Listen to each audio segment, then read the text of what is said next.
আজকেই first time ভেজে দেখব। তো কিভাবে ভাজতে হয় সেটাও আমি জানি না, তো সেই জন্য একটু ইউটিউব দেখছিলাম। তো ইউটিউব তো দেখে নিয়েছি, এবার একটু করে দেখি কি হয়।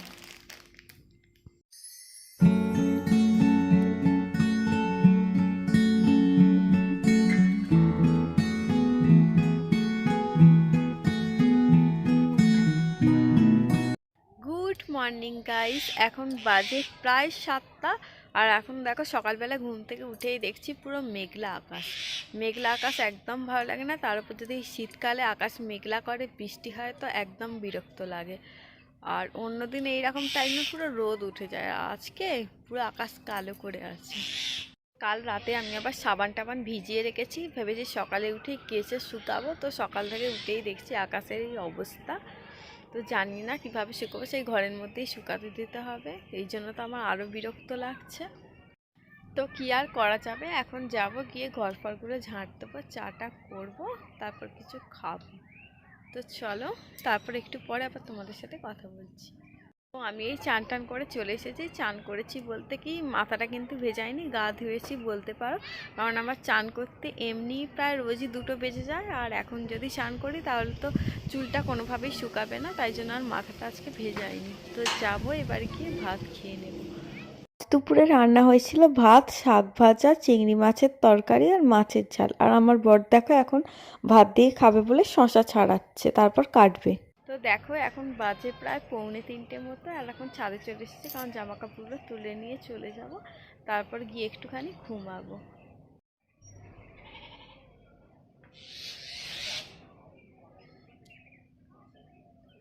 যে আইসক্রিমটা কেনা হয়েছিল ওটা তো ওখানে খাওয়াই হয়নি, তো তাড়াহুড়ো ছিল বলে নিয়ে চলে এলাম। আর বাড়ি আস্তে আস্তে পুরো গলেও গেছিলো। আর ফ্রিজে দিচ্ছি, আর একবার করে করে ফ্রিজ খুলে খুলে দেখছি আইসক্রিম আর কিছুতেই জমে না, কারণ যেহেতু শীতকাল পড়ে গেছে ফ্রিজটা অনেকটাই কমে দেওয়া আছে, তাই জন্য আইসক্রিম কিছুতেই জমছিল না। শেষে আজকে সকালে আবার ঘুম থেকে উঠে ফ্রিজটা একদম ফুল বাড়িয়ে দিয়েছি, তারপর এখন দেখছি আইসক্রিমটা জমেছে। তো ওই জন্য দেখো এখন আইসক্রিম নিয়ে চলে এসেছি, এখন খাবো। কখন থেকে খেতে ইচ্ছে করছে, খেতে আর পাচ্ছি না। তো এই দেখো নিয়ে চলে এসেছি। কতদিন ধরে ইচ্ছা, আর চকলেট আইসক্রিম খেতে আমার খুবই ভালো লাগে। তো এখন এটা ফাইনালি খাবো। ঠান্ডা লেগে সর্দি হয়ে আছে, তবুও খাচ্ছি, খেয়ে একটু মনটা শান্তি হলো।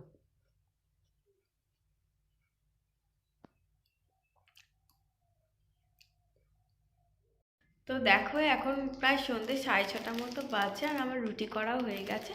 আজকে তাড়াতাড়ি সব কাজ সেরে নিয়েছি, কারণ আজকে ঠান্ডাটা বেশ ভালোই পড়েছে, বেশ শীত শীত লাগছে। আর এখন খুব খিদেও পেয়েছে, আর বাড়িতে কেউ নেই, তাই কি করব ভাবছি। এদের দেখতে পাচ্ছি পপকর্নটা, এটা অনেক দিন হয়ে গেল আমার বর কিনেছে, ফ্রিজেই পড়েছিল, প্রায় 7-8 দিন হয়ে গেল কিনেছে। তো রোজই ভাবে এটা ভাজবো এটা ভাজবো, ভাজা আর হয় না, যদিও আমি কোনোদিন ভাজিনি, আজকেই ফার্স্ট টাইম ভেজে দেখবো। তো কিভাবে ভাজতে হয় সেটাও আমি জানি না, তো সেই জন্য একটু ইউটিউব দেখছিলাম। তো ইউটিউব তো দেখে নিয়েছি, এবার একটু করে দেখি কি হয়।